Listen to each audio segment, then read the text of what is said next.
Hi, everyone. Welcome to another episode of The Dugout. We have another amazing interview episode.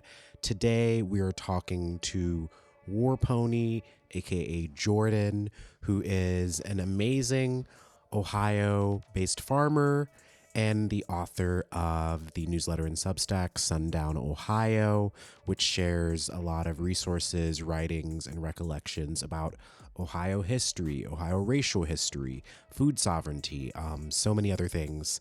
And it's a really long conversation because I feel like we dove into a lot of things just because like Jordan is so good at explaining farming and food and the soil, and I was just so blown away, and I think this conversation made me so curious. Like, even though I was experiencing it interviewing them, I still feel like when I hear it again, I'm gonna be like, oh shit, let me write that down, or oh my god, I shouldn't be eating blueberries. So I just felt like a student in this conversation, and I think it's a real blessing to have interviews like this where, yeah, I feel like so much is offered. What were some of your takeaways or thoughts from this interview? I love how grounded it was in not only like in things that give me sustenance, which is conversations around what is sustenance, what is our food, what is our food system, how do we prepare it, how do we distribute it, how do we respect the value, and how do we keep that tradition alive. And it was really lovely to talk to a rural anarchist, a micro farmer who uses Afro-Indigenous traditions and techniques and philosophies to revitalize the land, and what was going on in their head in this current moment. A very material conversation where just knew I would be, but was just sitting there humbled. And another moment of a media creator and a food creator or food steward that is so important to think about when we talk about having autonomy or self-governance, or even understanding what building alternative economic systems can look like, because we got to get it down to the basics. And yeah, very excited for folks to have this knowledge as well, and to be able to go over to their Substack and check out other projects that they're involved with and get inspired by this involvement and start something of your own. I mean, those test kitchens, they can be done anywhere. And we need to know how to cook and sustain each other, especially in this kind of environment. Because even last depression, the US government printed zines on how to cook on a budget. You can't be out organized by the US government. Not in this economy. I mean, the reality is that all of that is shifted to TikTok and Dollar Tree dinner recipes where you put it all in a Ziploc bag, and that's our way of collectivizing knowledge now. But how do you do it in your community? How do you do it with the land? How do you, I don't know, like, this conversation just made me think about all the trash I've put into my body and how much of a miracle it is that I'm here. But Black people are strong. So on to the interview. As always, share this podcast wherever you can on social media. If you want to support the podcast, find us on Patreon, which you can find in our show notes. And consider buying a book off of our bookshop list, because we have a huge list of a bunch of books that we've recommended over the course of the show. And if you purchase books through the links in our description or the show notes, it's affiliate links. So by buying through those links, you're helping support the show. And thank you again. Enjoy this interview episode. Well, our first question is, can you tell us about your early experiences? Land, food, what was a young Jordan like? Oh, uh, a mud-covered mess. I was born kind of out in the sticks, so I always spent a lot of time outside. And my mom was a teenage parent, so I got kind of lucky in some ways where I got to spend a lot of time in the holler with my great grandma and with my grandfather. And we have a tradition of farming or of even doing our own little gardens. But really, what that did for me was it made me love food because I got to spend a lot of time with my great grandma who did things the old fashioned Black Appalachian way. and I stood on a chair turned backwards next to the stove until I was 7, and that's how I learned about food and like the real like alchemy of it, and like how it brought everybody in my family together, and that's what made me love food. So What kind of foods did your family make growing up? oh my gosh, my grandma. So I remember my grandma's greens, and I still cannot replicate them. My husband's gotten closer than me, which might cause a fight one day. The brisket my family makes, and my great uncle still makes the same brisket. My great grandmother's youngest son, who now lives in her house because it was generationally passed down, makes the brisket my grandma made, and it just like it tastes so the same in a way that I can't replicate because it's not a recipe that's been written down. It's something that I've watched their hands pass over the spice bags 1,000 times, and so when I go to make it, I'm just missing a little pinch. Yeah, some of the steps or Yeah, and it's like I'll get it one day, but right Yeah. now I'm still a little flabbergasted and upset. Um, barbecue. Barbecue was big in my family. A lot of my family is originally from like North Carolina and Alabama, so we brought that tradition with us. And so, my birthday is normally around Labor Day weekend, and so I used to think that all the cookout food was for me because that's what they told me, but it was really because we were going to be cooking out all the same. So, barbecue. I'm not as good at it as I'd like to be. What do you feel like are some of the issues or challenges you're coming to with that? My patience.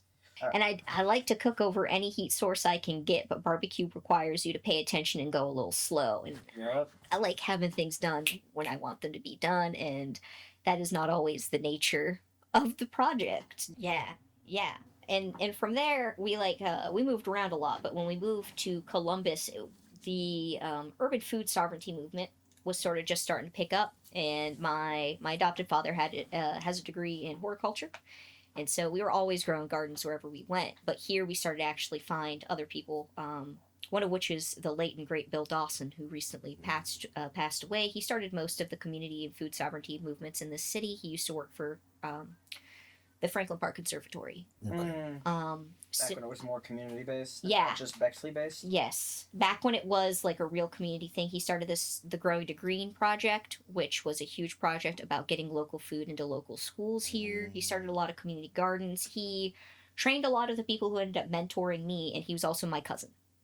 So I spent a lot of time with him growing up and with his part of the family, and he really brought into perspective how important like the community nature of gardening is.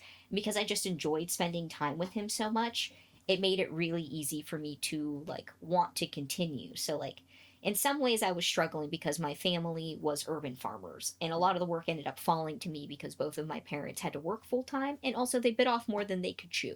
And I am the eldest daughter by almost 10 years. Classic activist shindig. You know, and if something starts falling apart, I'm the one who's going to fix it. I tie up ends, and that's always been a habit of mine. But I learned a lot about my own independence and my own ability to survive by being a guerrilla gardener in Columbus. I started taking the city buses, like with a bus pass, by myself when I was 12.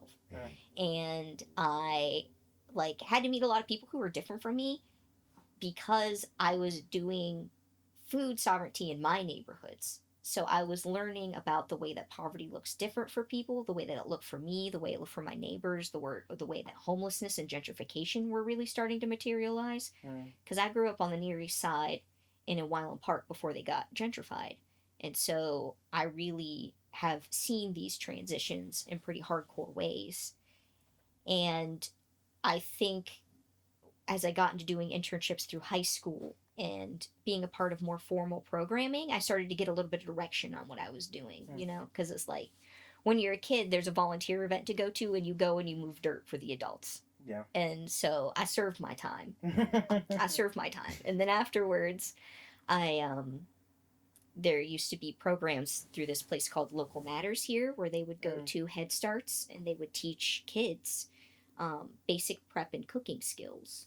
Oh, I want to do that so bad. And I really want to revitalize that specific thing, because it was one of the things that like is still one of my formative and most joyful memories, because like little kids want to be involved so much, but they can't always be, because it's really hard if you're a parent and you have to work 2 jobs to have enough spoons left to have the patience to teach a young person how to cook, let alone if you weren't taught. So, like, a lot of people, if you've got Gen X parents like I do, because my parents are real young, um, y'all don't know how to cook and it's not your fault. It's because everybody in that generation who was parenting had to have 2 jobs. And so, unless one of your parents' jobs was actually cooking food, you rarely learned how to do it. And so now there's a lot of people in our specific age group who don't have these heritage skill sets. Yeah. And it's just like, it's not really anybody's fault, but it is like the result of the creeping cancer of capitalism. And like, food is so much a way that we carry our history and that we unite together and that we keep our heritage intact no matter how far we get into assimilation, that of course it has to be targeted and eradicated. Yeah, somebody asked me why we have a shrimp place in Columbus, and I'm like, what do you mean? People, even though we're in Columbus, people still want to eat seafood. People still want, like, that's why food preservation is a thing. And a part of the reason why is so that, like, a lot of innovations is so people can travel with foods that they hold close to their heart and be able to share that with people that they have relationships with. Culturally relevant foods, I think, are really, really important. And there are things that we're starting to see disappear, especially through food apartheid. And I find that to be more purposeful than people are recognizing. And so, like, as an adult, I went to college and I got my degree in English and my minor in philosophy, and I was going to go work in publishing. And then the publishing industry collapsed. Literally. What year was that? 2016. Okay. Ooh. I had already been working since I was 14, so I was ready to get back into the gig economy. It didn't really matter to me. I was always going to roll with the punches, but at the same time, that simply confirmed to me that these various permission slips that we are given by whiteness don't actually mean anything. It's to make other white people feel more comfortable around us. And because, I was a child who worked. Like, people don't think about it this way, but if you have a 12 or 13-year-old in your home 4 nights a week helping you take care of your child, that is a work. It is. Yeah. Because black and brown girls are always seen as the people who are allowed to do that, we miss a lot of our own childhoods because that work is placed upon us. Yeah. Not only that, but I was able to get under the table work cleaning houses. Yeah. So I have started as the help. And then when I went to college, because I thought that it was going to change, I realized that it was just the exploitation of my identity in another way. And it's just like, it's another, like, a system that I call a permission of servitude, because as the help, some of the fanciest places I ever went into is because I was holding a white child's hand. And in academia, some of the fanciest places I've ever been into is because a white hand pushed me into the room so that they could use me. And I was just like, I don't want to be a part, because these are both exploitation of my being in a way that, I would rather be the help, to be honest with you, because at least with other nannies and house cleaners, there are other people like you. Academia is very isolating and fetishizing in a way that I think does a lot of mental damage that we don't talk about. Yeah, I really love the way you're describing all of these things, because it makes me think about growing up with poor parents, immigrant parents, and how, like, to your point, like, food was a ritual. And now that I'm older, like, I find myself wanting to cook or learn how to make Jamaican food, because it is like a question of how you show up in the world, how you get to show up in the world, how you find that. And then to your labor point about being a working child, I think about like how childcare was shared in my family, how communities stay strong or can stay strong despite the demands of labor, because like childcare is shared, because like young people grow up together. And I don't know, and of course that's double-edged, but I think it's And the communal sharing wasn't the bad part. It's like, I had a play cousin who used to do my hair for me. And she's Afro-Puerto Rican, so we have the same hair texture. And y'all know it's hard to get your hair done without spending a lot of money. So it was a great exchange for me to wash her kids for her, so that every time I went to a school dance, I looked fly. That was worth it. And it also, like, kept a tradition of hair braiding, and like something that I can't do because I was busy having it done for me.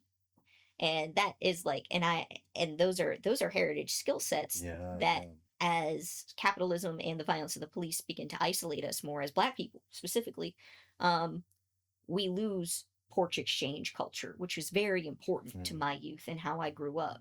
And like going and sitting on somebody's porch and like sharing a quick meal with them, or having people on my porch, or being like, or sitting on somebody's porch and having them braid my hair while I like read a story to a toddler, because we were always involved with each other. Yeah.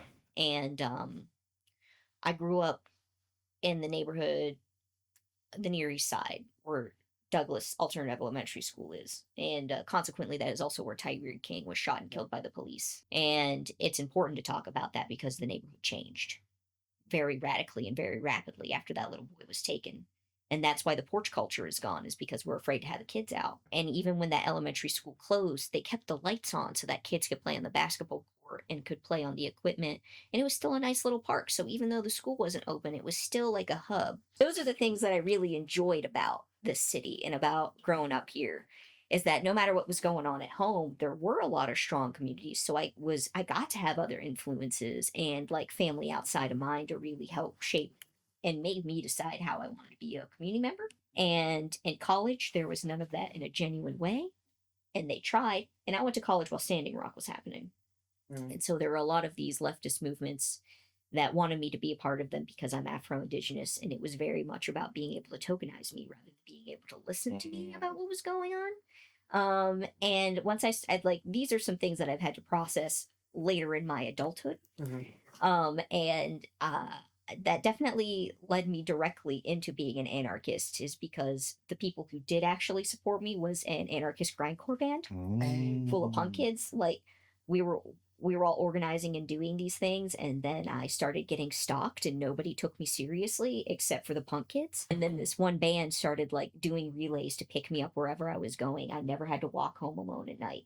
And it was the anarchist punk kids who did that. And it wasn't anybody else who was in academia who was able to post on their Facebook or their Twitter all these articles about understanding shit but never applying the notes.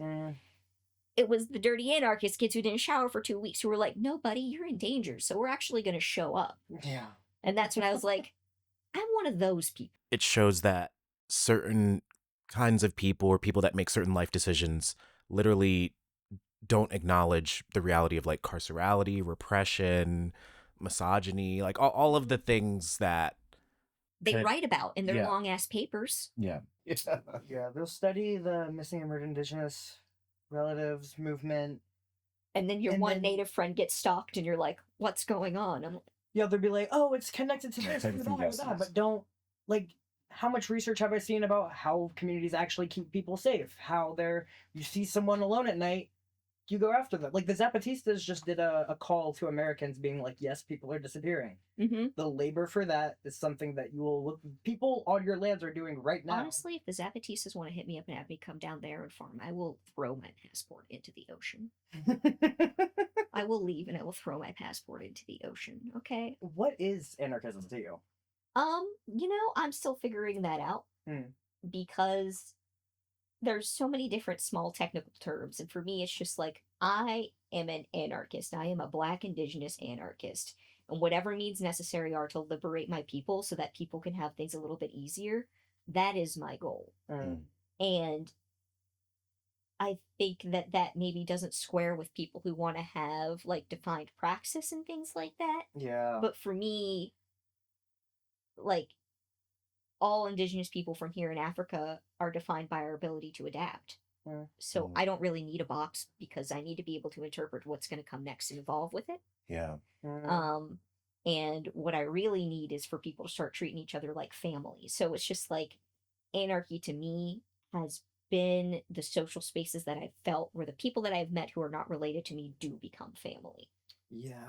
There's something I love about anarchism, which is like the importance on like voluntary association. Yeah. Which is like also like consent-based association and like reaffirming that and having that be like a principle of like, well, yeah, that's why, even though like there were some people who were shitting on us for doing some like Fred Hampton episodes because he was a Marxist-Leninist. I'm like, I learned revolution from the revolutionaries. Yeah. His label is different than ours. Doesn't mean that he didn't. That man was shot in his bed while his partner was pregnant with their child next to him for all of our liberation. I don't give a fuck what words he used to call himself. He was down to the point where his home was broken into. And he never got to meet his child who was on his way in 2 weeks. Yeah. That man doesn't need to be labeled as a hero or as a Marxist-Leninist, but he is foundational, and you cannot enter into Black liberation unless you want to talk about the Rainbow Coalition. That's why he got fucking killed. Yeah.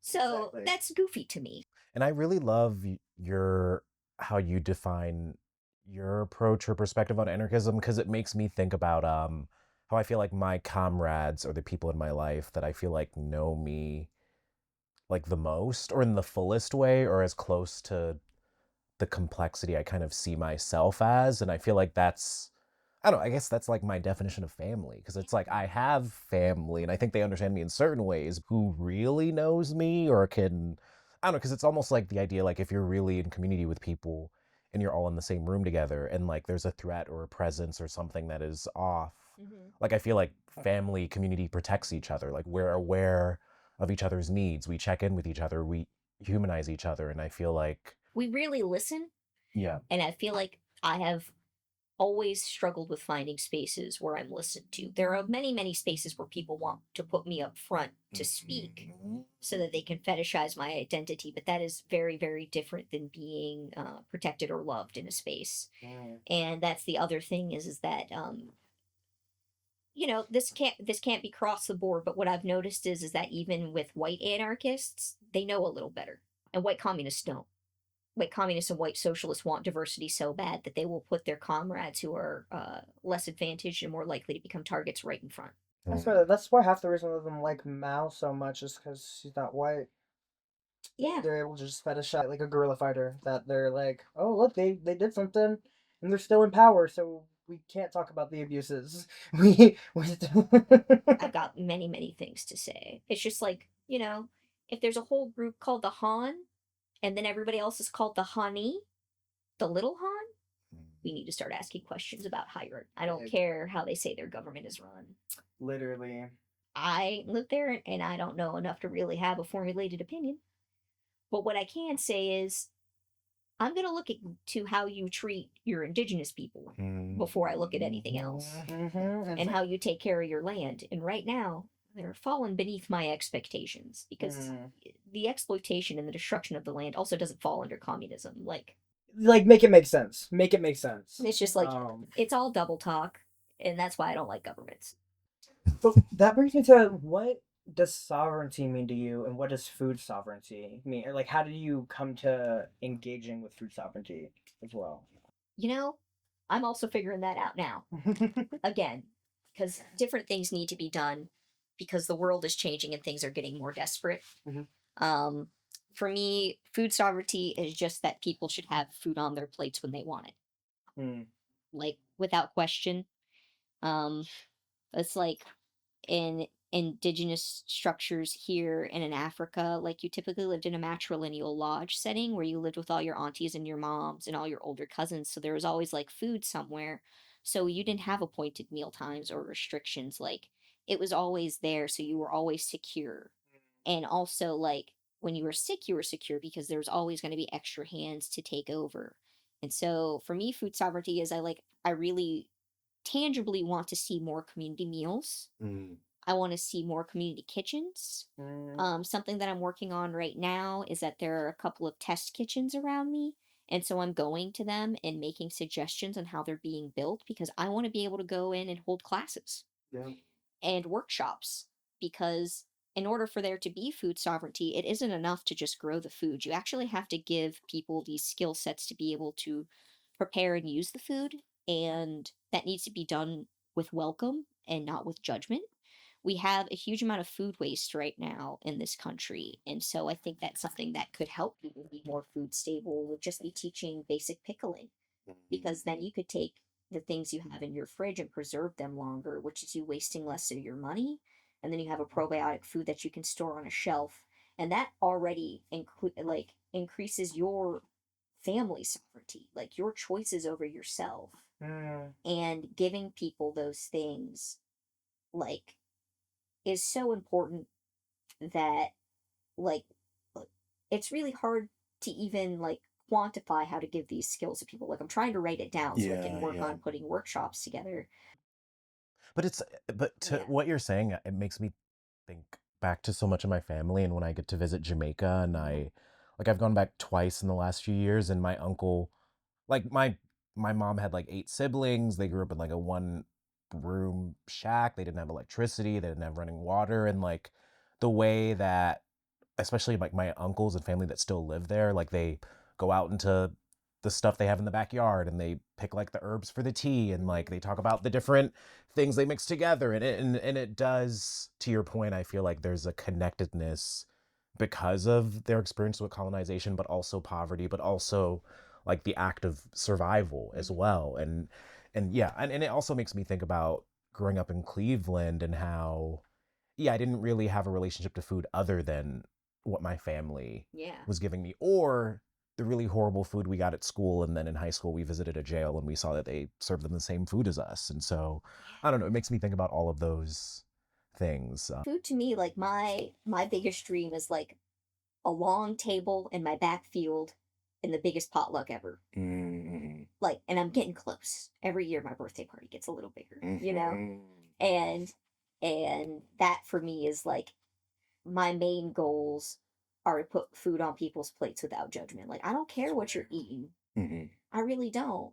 And we have such deep fat phobia and fear of Black bodies and fear, therefore, of Black food, that we really have to also like talk about it in a really encompassing, holistic way to be like, why are you afraid of being fatter? Mm-hmm. It's because those bodies are associated with Blackness, and so you have an internalized anti-Blackness, and you're afraid of your body resembling something that cannot be fetishized in the correct way. Mm.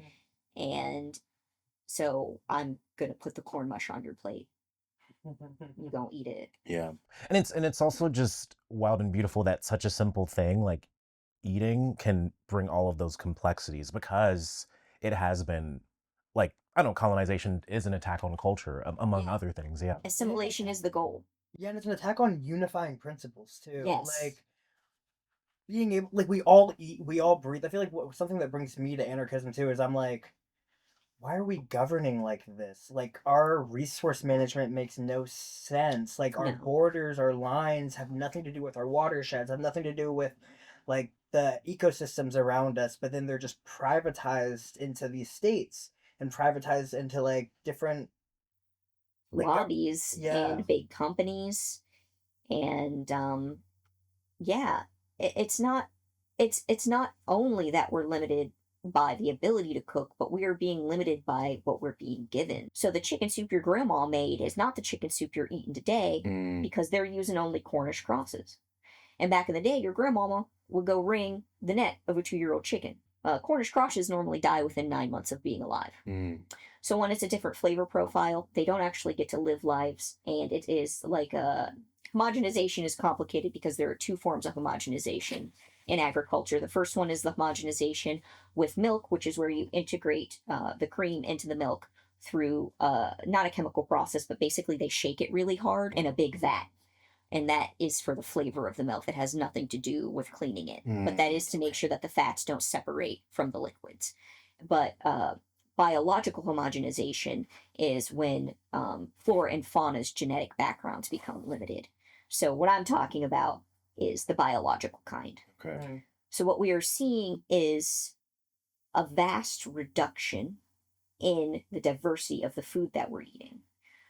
So Cornish crosses, which are the chickens that you get out of the store, didn't used to be the only chickens you could get out of the store. What's happened is there has been lobbying specifically through big ag companies so that butchers who take care of poultry will only handle, package, and process Cornish cross chickens. Mm. And it used to be that a smaller, a micro farmer could grow whatever chickens they were growing and then pick a date to go to the butcher and take those chickens, get them butchered. It didn't matter what their breed was. So we're losing that. We're losing access to that, which means we're also losing access to small and local farmers, because small and local farmers are more likely to have heritage breeds, which you need heritage breeds. Because the whole reason we're about to have a bird flu problem is because of the Cornish crosses. Okay. So when you have a very limited genetic pool and you have a bunch of birds stuck together in a warehouse, you're fixing to have weak birds that get disease. Cornish crosses already, because they're made to only be meat birds, can barely walk. Yeah. So 1, they live in terrible conditions. 2, they are genetically fallible. Like they were created to be only fat, very little muscle, very little bone. So their bodies cannot support themselves.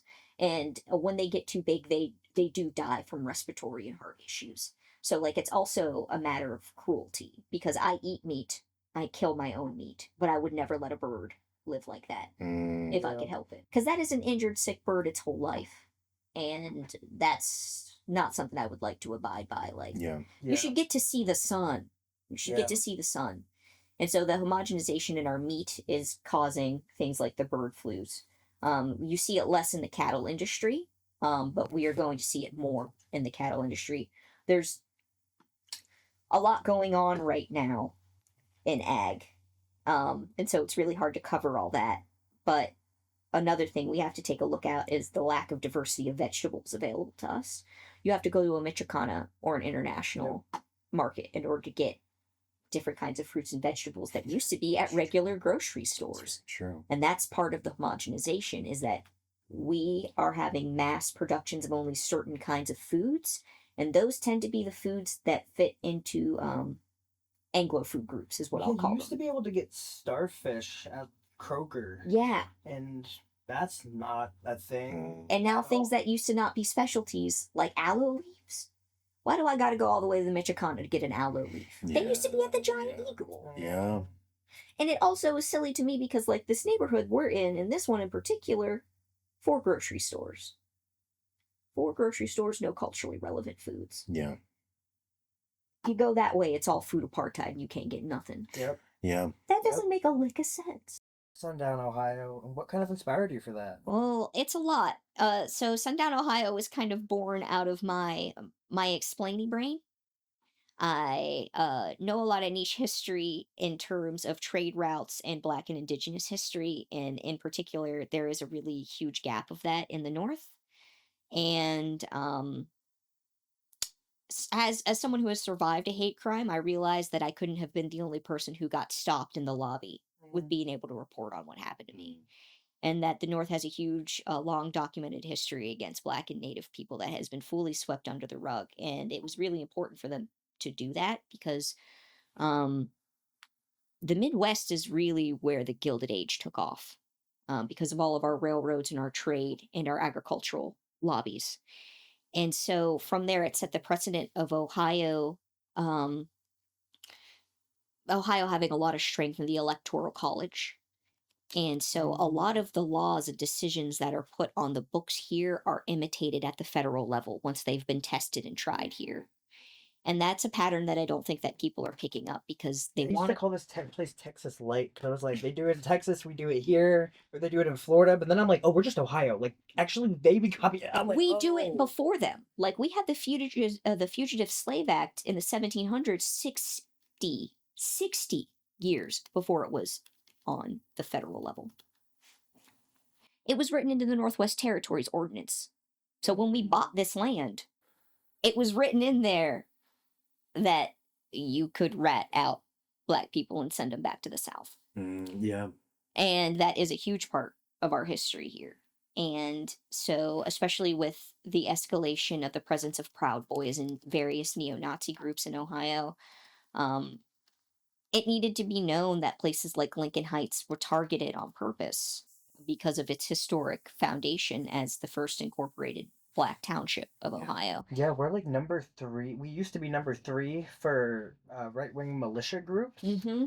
And then they got arrested, and the number went down. We were number 5, and then they just got pardoned. Yeah. So now we're here again, and Well, the my other thing is they're things- not coming home. They're going to their commune in Montana to go start the race war. But it's just like lock yourself in a compound and stay away from everybody else. Like that's going to work out super well. Go on ahead and do that. I actually recommend it. Please, if you're a white supremacist, lock yourself in a gated compound. yes, Jail yourself. area. If you love carceration so much, why don't you go? Yeah. Why don't you go do that? And that's kind of why one of the other reasons I started writing Sundown, Ohio is because I want to, now that I've gotten into it and I've started getting a little bit more of a following, I'm going to start adding agricultural updates. Because people need to know what's going on with their food and who owns what and who's trying to own what. And we really need to be paying attention to this in Ohio, specifically because of Vivek and Vance being from here. Yep. So when when Klippenstein dropped that leak letter, that dossier on JD Vance, it was actually kind of boring, but I was really excited because I got to see where he was investing. And that's what I wanted to know. And there has been this big push in ag lately to add AI and tech to agriculture. And JD Vance has invested in that and is lobbying for that. And the Democrats, because they were so busy with the old man pageants, they didn't get the farm bill done. So this will be the second farm bill in a row that the Trump administration has control over. And it's a 6-year-long omnibus bill that sets how much money goes into SNAP, EBT, watershed protection, tribal food sovereignty, urban farming, rural emergency services. Yeah. So like firefighters and shit in rural areas. There's a lot on that bill that Democrats, because they didn't win the pageant, gave up on, when what they could have done was protected us like just like a little bit, barely legally, which we're realizing doesn't really mean anything. But theoretically, if they actually cared about people and bills actually meant anything anymore, they could have finished that omnibus bill and protected our rights to the one thing that really matters, which is the food and water. Yeah. I feel like one thing in Columbus too, I feel like people can get swayed by being like, this is for the farmers, this is for the people who make your food, and people have such a disconnection with the actual labor of that. What that even means. So my question is, what is a farmer? What is a micro farmer? So that's all different. So small farming is defined as between 10 and 300 acres. Okay. Anything above that is a large scale farm. Micro farmers are those of us who have 10 or under acres. Okay. And so those definitions flex depending on the organization, but that's kind of how I said it because that's what I've realized. Once you get over 300 acres, you tend to be able to apply for subsidy assistance. And that's when you become a big farm, is when you qualify for government subsidy assistance to get your grain through a loan through the government. And so large farms I actually even wrote some notes on this because it's complicated because the original farm bill during the New Deal was considered pretty liberal and radical for its time, but it basically opened the door to allow for big ag to increase farm sizes. So it used to be a big farm to have 300 acres because those would be family farms, and 300 acres is a lot of acreage. Like, I'm one person, my micro farm is 3 acres, I do most of the labor. That's too much for me. So 10 times that. Yeah, it's a lot of space. And so now most farms are being conglomerated into company land. So 3,000 acres or more. I just had somebody recommend to me, like, anyone out there looking for land, go find some Ohio farmers that want to pass it on and don't want to sell it to court because they're out there. Yes, and that is something that's starting to happen right now, is that farmers are on average between 65 and 70 years. There is a very high rate of suicide as well as a very high rate of medical issues. And that is due to the way that we farm. If you are on a tractor getting sprayed with chemicals all day for 4 months out of the year, you're going to get cancer. That's real. If who owns land is racialized and the demographics of our population are shifting and most farmers are old white men, then land ownership is also changing, as well as the fact that we have property taxes. So you might be someone who owns a family farm and have someone in your family who wants to inherit that parcel. But in order to go through the legal processes of even inheriting it through a trust, you tend to have to pay a lot of money in taxes. And that makes it really hard for people to, A, sell land to future generations within their family, or to set them up in trust or through a will to be inherited. Because the government takes their chunk first after someone dies. So the best way to do a land transfer is while someone is still alive. But handling the taxes really makes it hard for family farms and for individually owned farms to maintain acreage that is useful for food production. Isn't like a lot of our Ohio known for the corn and the soy, but a lot of that goes to making oil, not food. Is that And so also correct? feed. Okay. Ohio grows everything. The food be coming from here. Yeah. Okay. And it's hard to explain that until you live long term outside of Ohio. Like I've lived in South Dakota, Arizona, and I've traveled around the country a lot, and a lot of other places have food taxes. And even though Kentucky is right next to us, I lived in eastern Kentucky in Pikeville.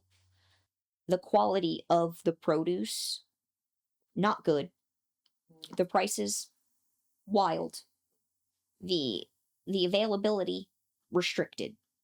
Because out in the haulers, that far out, if your truck doesn't get in, your truck just don't get in. So you don't have it at the Walmart, even though there's a Walmart.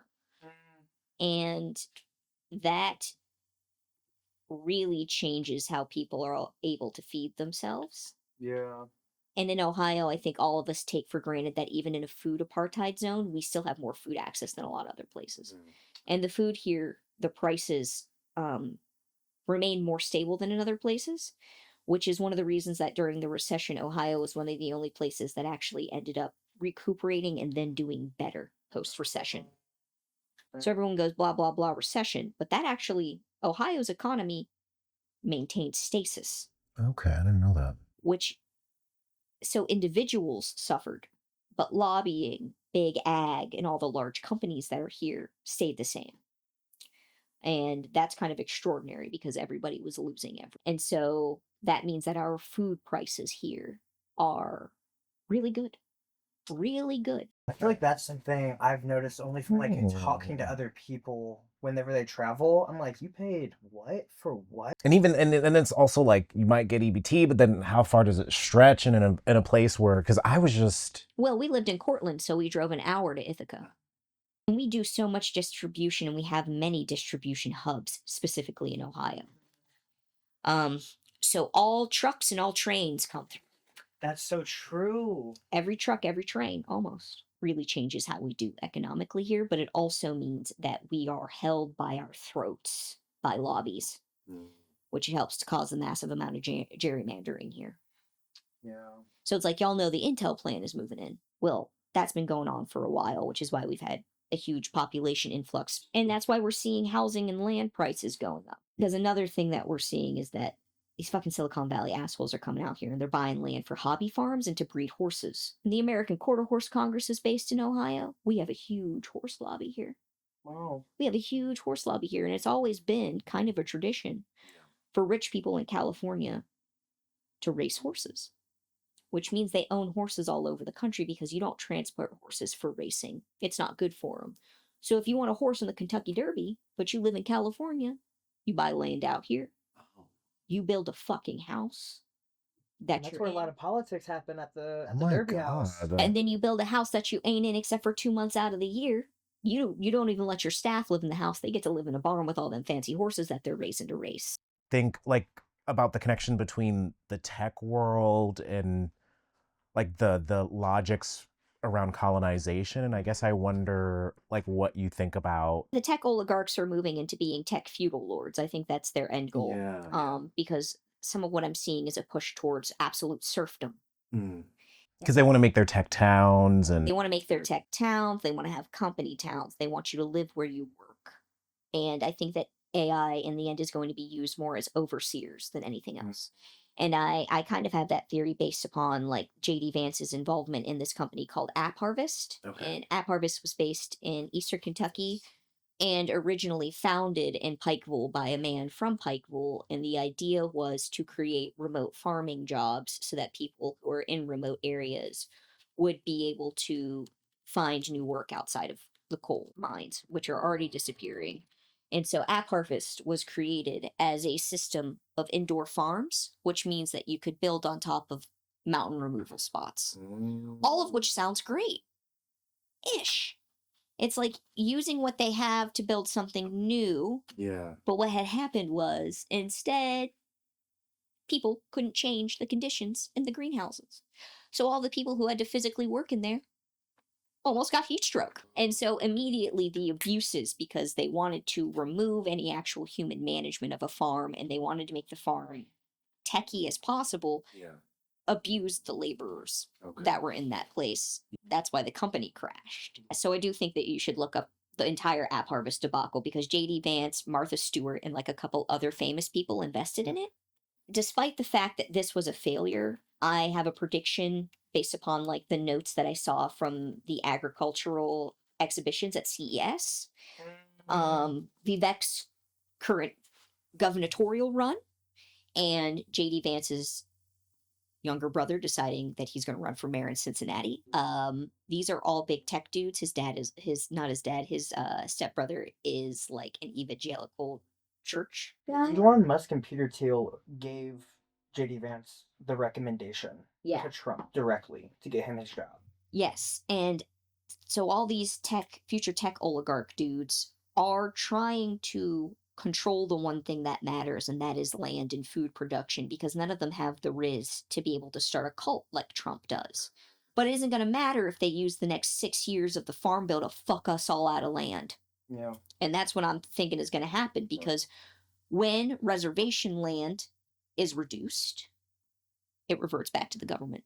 Farmland is abandoned, it reverts back to the government. Land is the only real thing that matters. And so we need to be paying attention to this, because we're going to start getting propaganda that tech farms are smart, when really farming is smart. It's the way it's supposed to be. Like, too much intervention with machines creates mass erosion. So you're telling me you want to build a giant greenhouse that's going to take 5 years, and you would rather just let all of that topsoil fly into the wind than plant a garden on it? You're telling me that's more efficient? And that's what people are going to start being convinced, is that throwing tech farming in front of things, throwing that word in front of things is going to solve a problem. Makes it an innovation. What are your vibes around seeing that? Because they talked a lot about food and food distribution, especially to take care of our elders. Where the fuck is it at? That's what I got to say. That's... Because you can say all damn day, but the easiest thing to do is to make some tomato sauce and then take it to the elder care facility. Yeah. And I have not seen a single drone carrying a basket full of groceries. So, Yeah. as somebody who sometimes deals with some physical and some pain restrictions due to my neurological disorders, I would like it if the robots made my life easier. Yeah. But that's not where it's going. Yeah. And we're being lied to, because really what's going on is control and observation. And so I see, especially within farming, it becoming more exploitative. And in Ohio, that's something I'm really concerned about, because we bus migrant workers from the border to work our fields, especially up around Canton. I don't know if y'all are familiar with the Hartville Family Foundation. So basically the Hartville, I might be getting that name wrong. So in Hartville, which is in the middle of the Mennonite country just outside of Canton, that is where basically the migrant workers that we ship up from Central and South America in buses. And I say ship because they're packed in like sardines, and then they live in shanty towns. Thing a couple years ago, because my brother said something like, "Oh, I'll care about politics when they start abusing women's bodies," and I was like, "Well, they are." And then also when slavery is back, It never went away. Prison industrial complex in the state of Ohio again was formed during the Northwest Territories Ordinance that forbid the enslavement of a person unless they were incarcerated. So we are being haunted by a law from the 1790s, and that is what is going to be. So my prediction is that two things are going to happen. Mass incarceration is going to up, and then because of our hatred for immigrants, we're going to try to not have migrant workers come work these fields, and then we're going to end up starved, and then everyone's going to try those tech farms, and that's where all of the enslaved, incarcerated people are going to be forced to work. And then they're going to keep busting up the migrants because they're going to realize we still need the extra hands. So in the end, it's just going to become serfdom.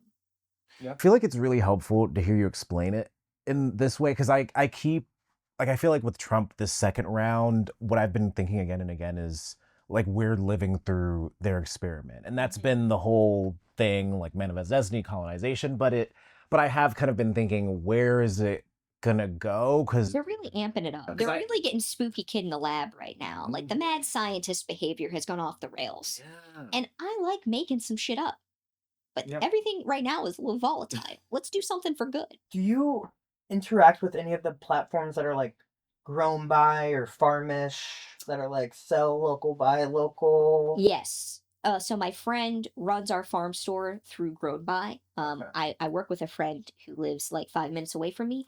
Her plot is mostly trees and forest stuff, so we split our chores up to kind of help each other manage our spots. I do a lot of the subsistence gardening because my land is better for that, and so that's how we're gonna start working together to feed our families, and then we grow native plants and do restoration in those woods.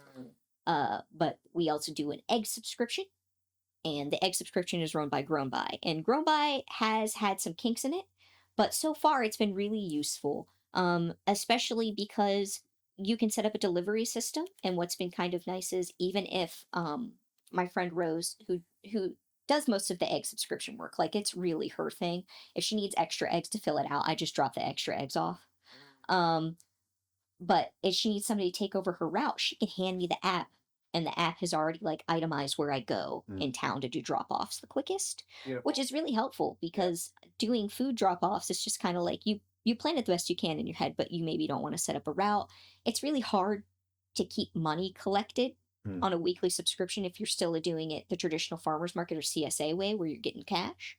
So the app does help. And I think that technology can be used to help make the modern farmer's life easier. AI has become so much about homogenization, and this is something that I know as an editor and as a critical race theory editor and educator specifically. I've been using various editing software and typing software. I got a degree in English and philosophy. Like, I've been writing long ass fucking papers since I was 16. Yeah. Some tools are very useful. If you write 15 pages every week, you don't want to do every grammar check. And books, narratives, fiction, they don't have to be like that. And that's, I think, why people learn, is because it's relatable, and because we are apes, we are social creatures, we learn through communication, so telling a story is like the best way to teach. Yeah.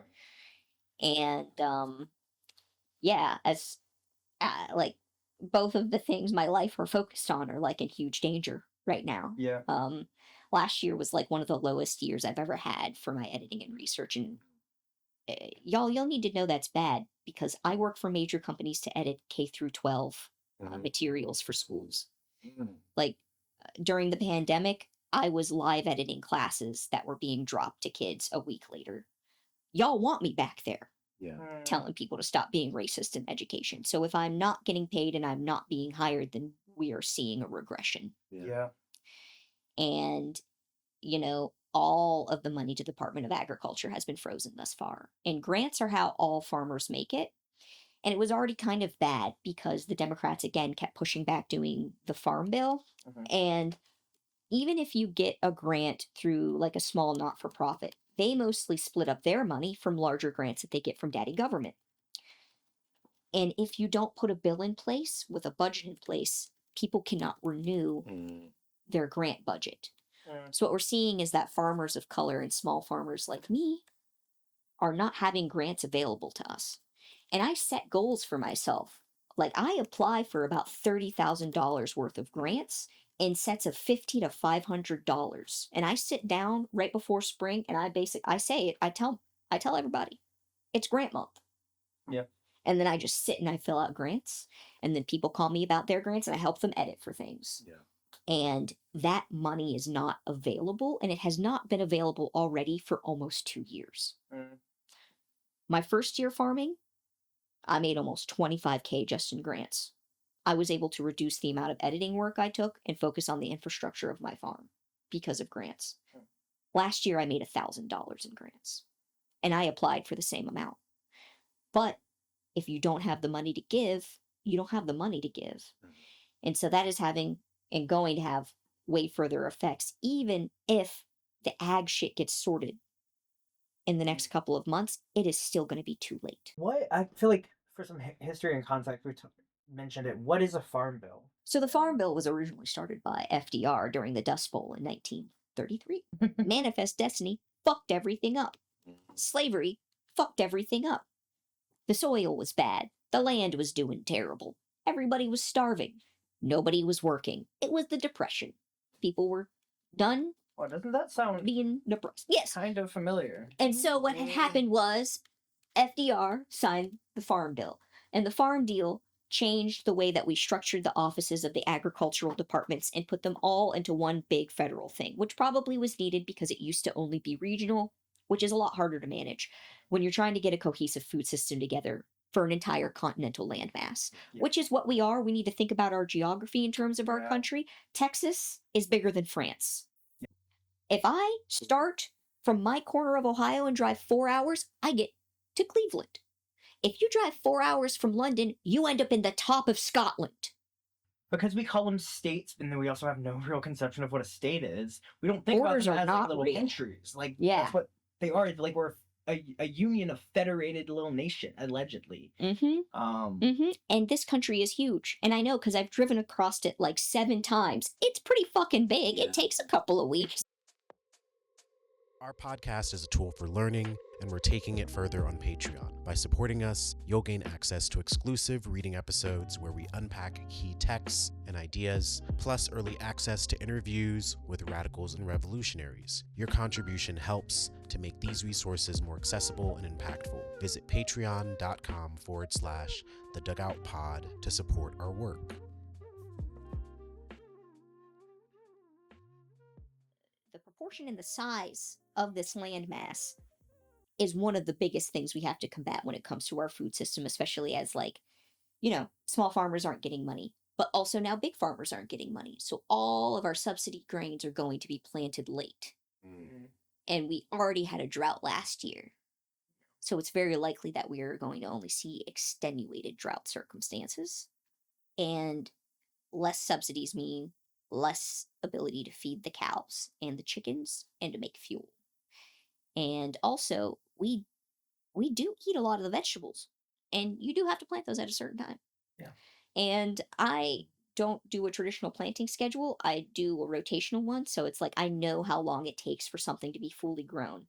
So I'm likely to stagger some of my planting in a different way than other people. I'm only planting for myself. I'm not trying to do mass production, or else your dates and your times really have to be hammered out so that you can, like, provide a sustainable amount. Everybody's farm is different.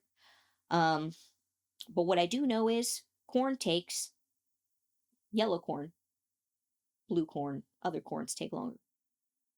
Most standard yellow corn takes 100 days to be grown to the point of where it can harvest. And we always harvest the corn in our field late for mass fields because we let it dry on the stalk. I don't do that because I'm trying to eat my corn. Feeder corn is different. You let it dry on the stalk, so it's easier to transport. It's lighter. It's easier to cut. But what the fuck are we going to be eating if the government is not giving loans for subsidies? So this is something I think about with. It's like how people talk about anarchism. They're like, or even like community gardens. They're like, well, you can't do that to scale to feed a population. And I like think I agree, but I'm like, I don't know. Yeah, but that's kind of what I'm curious about. Like some solutions based things around like what is real urban farming, then what is like different sustainable ways. Because I'm very interested in what an urban commune looks like. It's just like a neighborhood council that it's like the neighbors, and then there is plots, but that's not fully subsistence in my opinion. But I don't really know. I'm not an agricultural kind of person, so I don't really know. We have to be tied together in urban and rural people, and that's something that, especially as a farmer of color, I have a little bit more of a different grip on, I think, than white farmers. Like, I've gone to farming conferences, and I've sat in rooms where they talk about the urban and rural divide, and they're only talking about white people. Yeah. I'm like, because for me, there is no divide. There's one other farmer of color in my county. I go meet up with my farming cohort in Dayton and here, because this is where the other black and brown farmers are. So I'm not as worried about black and brown people as I am about white people, because they do not know how to get along. They really don't. And that's going to be your fucking downfall, is you think you can do all this by yourself? Go on ahead and try. Literally. Go on ahead and try. And the other thing is that people bash urban farming because they do not think that urban people and that black and brown people are smart enough to survive. When I have stayed in Chicago for extended periods of time, and I know that all the aunties and grandmas in Pilsen raise chickens in them tiny little backyards. Yep. We are already doing it. And the truth is that the margin between starvation and survival is very thin.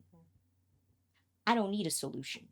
I need to keep people upright so that we can be the solution when this shit's done. nothing is going to be the final solution or the final answer to everything, and that's one of my largest issues with pop farming and influence farmers. Okay. Is is so trends. We're seeing a lot of them, and especially when everybody is getting more tense, everybody's like, this one thing will save your life for you. It won't. No one thing. No one thing. No one person. No one farm. No one garden. But farm thy block, right? If all the borders between us are violence, then every fence between you and your neighbor is just scrap material for you to build something else. Because all those yards connected are acreage. Right? So we need to just start by talking with each other, mostly. Because if you can get 3 houses right next to each other with Columbus backyards to agree to garden together, and you just use those fences as trellises for your tomatoes, that's a lot of fucking food. That makes a huge difference for blocks around you. You know? That's maybe 10 tomato plants in 3 different yards. Could change blocks around you. You don't really need to be doing anything big or hard or more than you can handle. Start with proportions for yourself and for those directly next to you, and then give your extra away. Yeah. And that's a really good way to start. It's just like, if you only have a balcony, grow your little bucket tomato and then give your extras, because one Roma tomato plant, too many tomatoes for a single human being, give them to your neighbor. Yeah. Go put it in a little free store. And then somebody gets to like partake in your labor in a way where you know that it's going exactly where you want it to go. And you're like creating a relationship, because, you know, back in the day, you used to go knock on your neighbor's door to get eggs. If you didn't have one and you only needed 1 egg, do you remember that when we were kids? Yeah. People don't do that anymore because we're all so afraid. Knocking on somebody's doors and handing them food might change a lot for the dynamics around you. Yeah. And then that increases your probability of survivorship. Yeah. Because that means that everybody will be able to take on a little something or be inspired to take on a little something. And I don't have the end solution now because I'm one person. But what I can say is that I know how to grow plants. I know that I'm good at growing a certain amount of things, and I know that I'm good at canning and pickling. So I'm going to use those skills and give away a little bit of my extra rather than worrying about how to make it perfect. Yeah. This idea of perfection is already colonial, because what we need to do is we need to be able to adapt with what's happening to us. And urban farmers are always on the ground, are always some of the first people who are doing that, because we have to work in small spaces. We have to work in places where the soil hasn't been amended. We have to grow things in ways that sometimes can't even be found out. And so I have no lack of faith in the urban and small farmers. And you shouldn't either. A little fun fact for you, during the Second World War, Japan sustained itself predominantly on small single-acre farms. And that is how the Toyota company became one of the dominant companies in the world, is because they modeled themselves after the 5 muda, followed by Japanese farmers during the Second World War. Their level of efficiency of composting, like, it used to be like a popularity contest to see how big your compost pile in front of your house could be. They compost everything, your baskets, your clothes, your old shoes. They would take the metal pieces out and then throw whatever could be biodegraded in that pile. I have no fears of the people not being able to use very little to make a lot. We're already doing it. And, you know, I hate to say it, but the common people who were living in Japan during the Second World War were not being treated very well. Yeah. They weren't living in great circumstances. And they lived on an island with a closed system. Yeah. And that is a lot harder.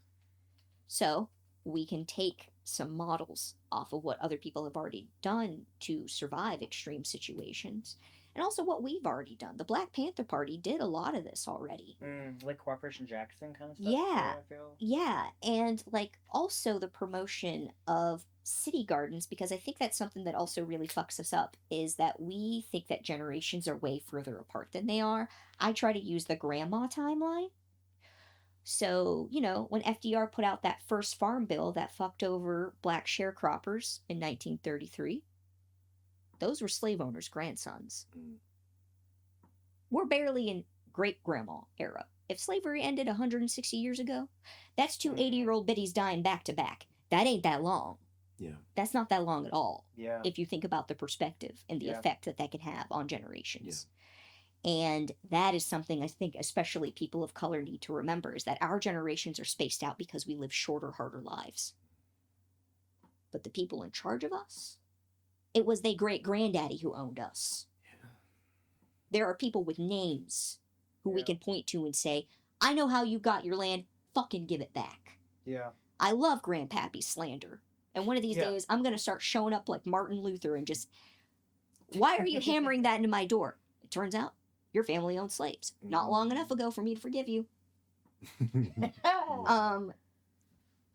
And that's... So when the Farm Bill was put in place, Black land ownership was reduced by almost 70%. Yeah.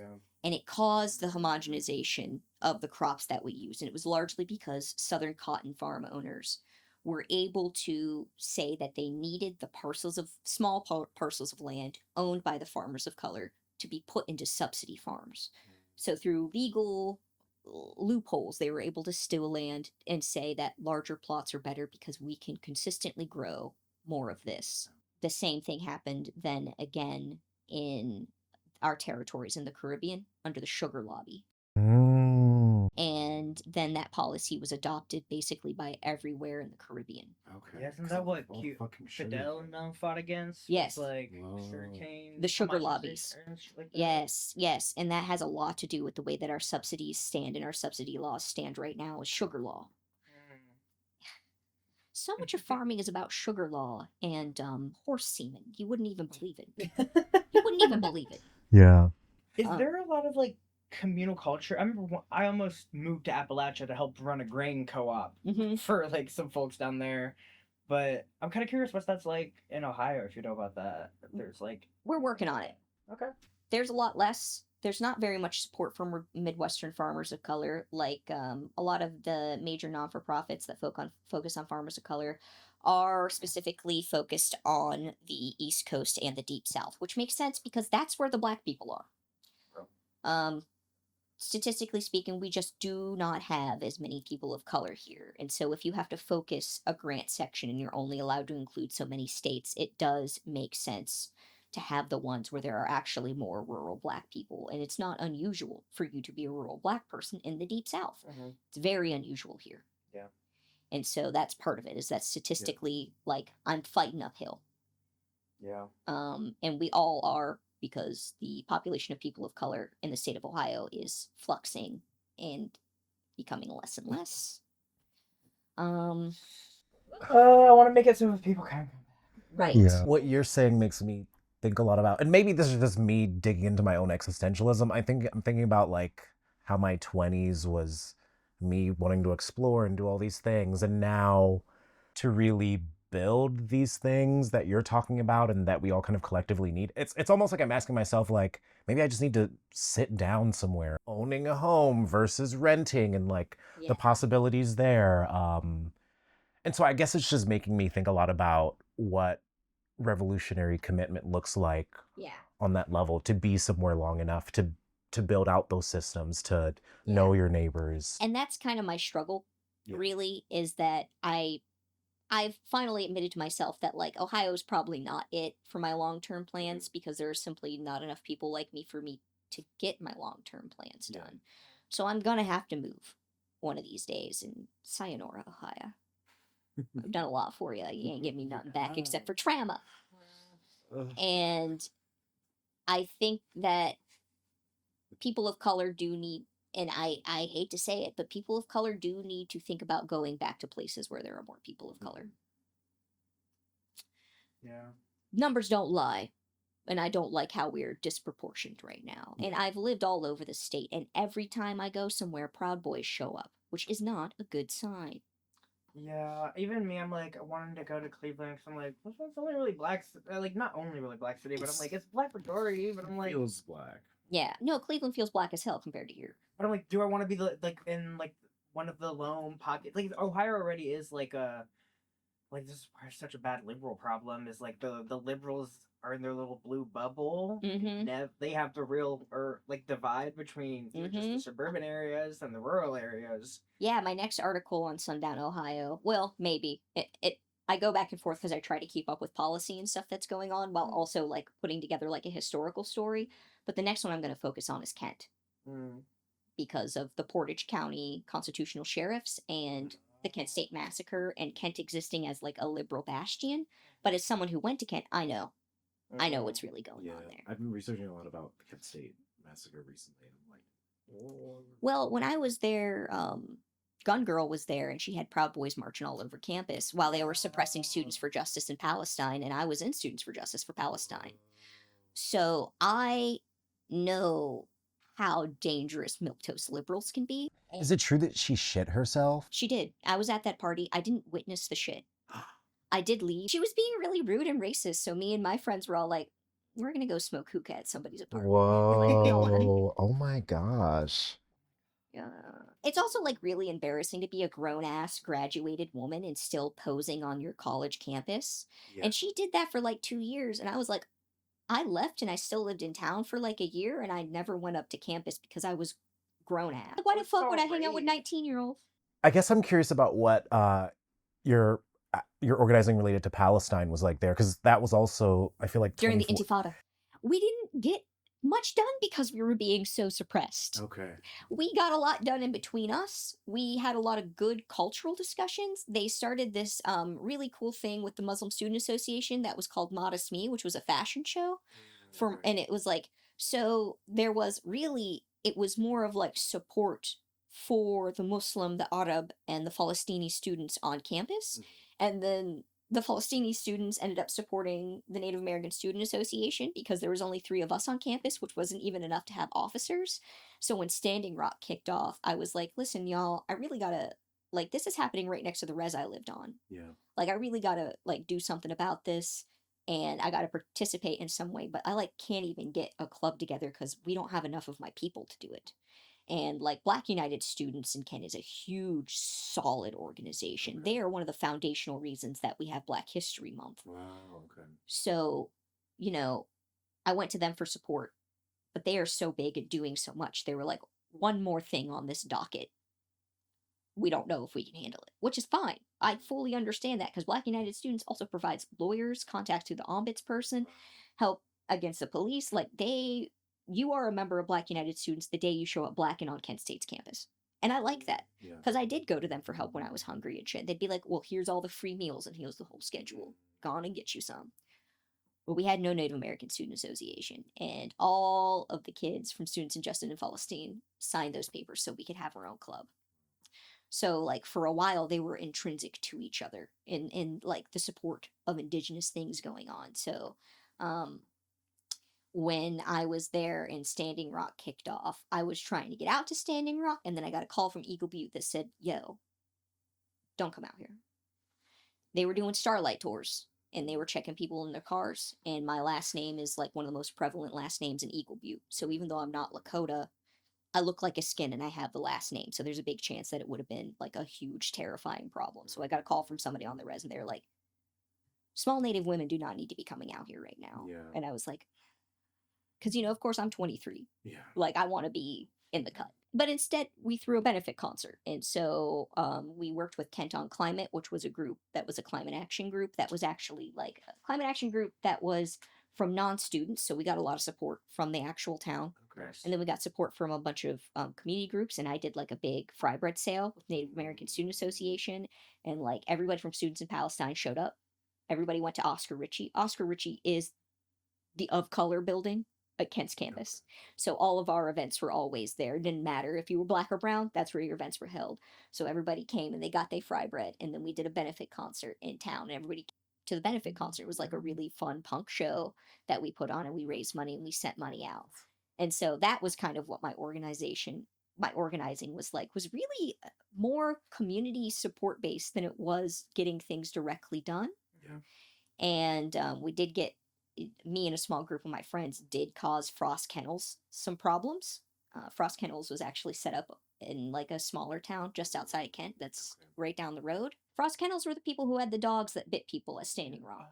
And so we worked with that community, a little student group of mine, to help cause them some problems. And it's just like, I had organized before I went to college. I organized one of the only and one of the biggest rallies for Idle No More in the Midwest when I was like 18. And we did it at Easton 4 days before Christmas. And so for me, like, I had to take a step back from organizing because I got burnt out really young. I like started organizing when I was a kid because my parents were organizing, and so it was just, I need to take some time to myself. But I learned a lot, and I think that one of the best things I learned is that maybe we should be focused less on what we're doing externally to demonstrate and more on what we're doing internally to support each other. Yes, have something to protect. Yes, and it's just like, what I remember most from organizing is all the meals we had afterwards and doing homework with friends and getting involved in English conversation tea time, where all of the international students who were practicing their English learning language skills would come, and we would like swap languages and try to speak with each other. And so those are the things that I remember, is that the community building part of organizing is really what stuck with me, not the marching, not the demonstrations, and not the various protests. And frankly, as somebody with anxiety, other people might feel different. I have CPTSD, so I've got one of them nervous system that's always a little bit ramped up, so perhaps that type of stuff just ain't for me. But I really felt truly accomplished when it came to the friends, because I'm still really good friends with a lot of those people. And they're the type of people who, like, I haven't seen you in years, but like, we fought for our people together. So it don't matter that we haven't seen, like, your children are still my nieces and nephews. And I like have, especially like one of my close friends who's Palestinian. I don't really get to see her very often because she's busy being a parent. But at the same time, because of organizing, when I was going through a hard time, she was bringing me around her family, and her family would like feed me and like buy me clothes. And it was just like, that's actual solidarity. Yeah, and I think the difference between sovereignty and rights is just like autonomy. Yeah. Like, rights are still a negotiation. I'm tired of voting to be treated like a human being. I'm tired of having to try to convince people that I am a person. I'm tired of being a one walking fucking TEDx, honestly. I mean, the archives are important. They are important, but I also am tired. Yeah. I'm tired, and I don't mind explaining things to other Black and brown people, but I'm not explaining things to people who are hell-bent on misunderstanding me. And I think that that is also greatly how I have changed the older that I have gotten, is that especially the aftermath of Standing Rock, where I watched a bunch of white people brag about being able to be there and getting tattoos, but they don't know about Passion for Fashion in Eagle Butte at the Cheyenne River Youth Project that still takes place every year. They don't know about the Christmas program. They don't know about family services. They don't know about anything actually going on the res, except for when they're there to get their pictures taken and get their activist points. But guess what? Those people are still fucking there. Same people are like, can I go to a powwow? Am I allowed? I'm like, are you? So I think I have a little bit of a different feeling about it sometimes, like a little bit of like, I recognize how anti-blackness within Native groups is real, and that has oftentimes caused me to be on the peripheries. And I'm not afraid to speak on that or bring it up, and I do, because people really want to play by me. And they're like, oh, you look like you're a full blood. I'm like, I am in fact full of blood. But a lot of it's black. And then everyone's upset. Because I'm not going to try to pretend to be your little powwow princess so you can fetishize indigenous identities when we are not a racial category. We are all types of ways, and enrolled or not, this is a lot more complicated than people want to talk about. And that would have to be a whole nother podcast. Oh. I mean, what are, as I guess you're talking about, like, getting more into like education as well, and they're dual things for me. You know, you can't focus on learning if you're not fed. And you can't grow food if you're not educated. You know, and as somebody who really loves to read and has worked as a writing tutor and then an editor, we need more programs for adult literacy. And that's something that I'm really worried about. I'm worried about a lot. But I really do think that, you know, I feel like this will be my closing thing to say. Stop being know-it-all dicks to each other. Let people not fucking get it. Let people not fucking get it and start from square one and also be wrong. Like, I've been seeing a lot. I'm getting off the internet soon because I'm tired of everybody. Yeah. But I like saw this reel the other day where this girl was like, if you haven't read and don't understand, and then she listed 3 books, and one of them was Octavia Butler's books, and I was like, how dare you? Octavia was like a crusader for Black literacy. Yeah. And she did so without judgment, Mm, but with the desire to inspire people to create their own worlds. literally. And if you're telling me that you don't trust people even within your own demographic because they ain't reading, even though people can't read, even though that skill has been stolen from us, Yeah. And that's communication as well. That's something that they did in that's a disability. At this point Yeah. in this country, and it's and in through this all world. colonial history, like in Africa and Guinea. Like, Yeah. that was a big thing that the provisional government was doing, was literacy classes for like in education and importing education to places where there wasn't that ability, so that even just like on a communication level you have that, but also to fight against propaganda, to fight against disinformation. Yeah.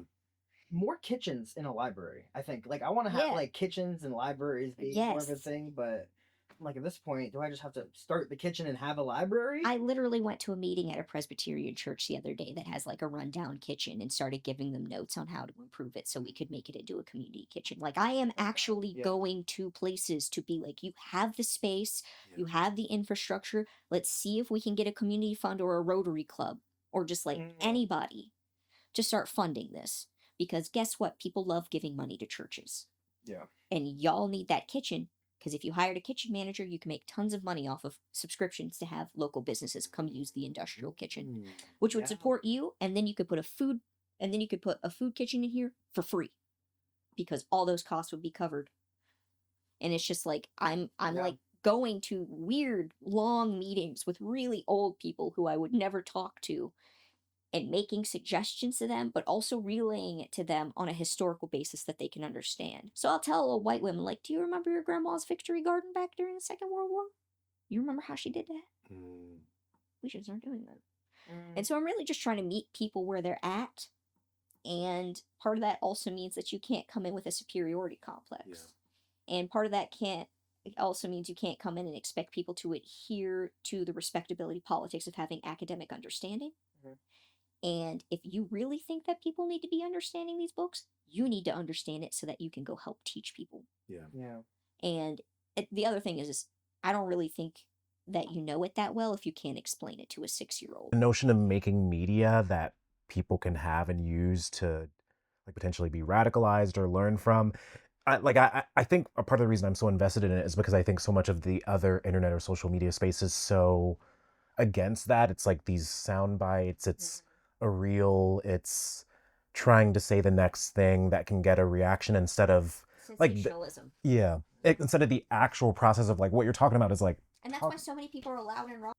Well, thank you so much for coming on the Dugout. I was excited to. Thanks for having me. And honestly, I can legitimately say I have learned so much in this conversation. In a way, like, I really thank you, because it makes me want to invest more time in all these things in a way that I don't know I would have understood until this conversation in this way.